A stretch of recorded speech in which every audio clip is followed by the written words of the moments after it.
Contrairement à ce que l'on croit, il est très facile de préparer soi-même son foie gras en terrine. Et si vous le tentez une fois, vous ne pourrez plus jamais acheter un foie gras déjà cuisiné. Il faut dire que d'abord c'est très économique et ensuite on en tire quand même une grande satisfaction. Pour bien le choisir, il faut qu'il soit d'une couleur beige rosé, si possible sans tache. Si c'est le cas, il n'est pas impropre à la consommation, vous devez juste le faire dégorger dans un peu de lait. Alors pour le préparer, d'abord il faut le dénerver. Mais attention, il ne faut pas chercher à retirer tous les petits nerfs parce que sinon vous allez le réduire en charpie et il va perdre trop de graisse à la cuisson. Alors l'idée c'est de retirer le nerf principal. Pour ça, vous détachez le petit lobe du grand. Je tire petit à petit, tout doucement, le gros nerf en écartant le foie et en suivant la trajectoire du nerf avec un couteau. Voilà pour le petit lobe. Et maintenant, je vais faire la même chose avec le gros. Surtout, n'oubliez pas de sortir votre foie gras du réfrigérateur 1 heure avant de le travailler, sinon il serait trop ferme.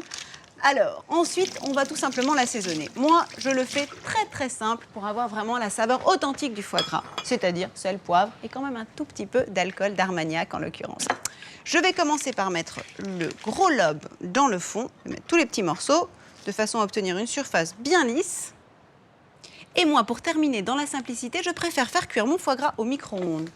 Je vais couvrir la terrine d'un film alimentaire, je perce le film de quelques trous et je la fais cuire au micro-ondes puissance maximale 2 minutes. Je laisse reposer 2 minutes et je la remets à cuire 2 minutes. Et voilà, terrine de foie gras au naturel. Je laisse reposer le foie gras 24 heures au réfrigérateur avant de le proposer avec des toasts de pain de campagne. Moi, je préfère ça au pain de mie et je le sers à la cuillère. Celle-là, elle est pour moi.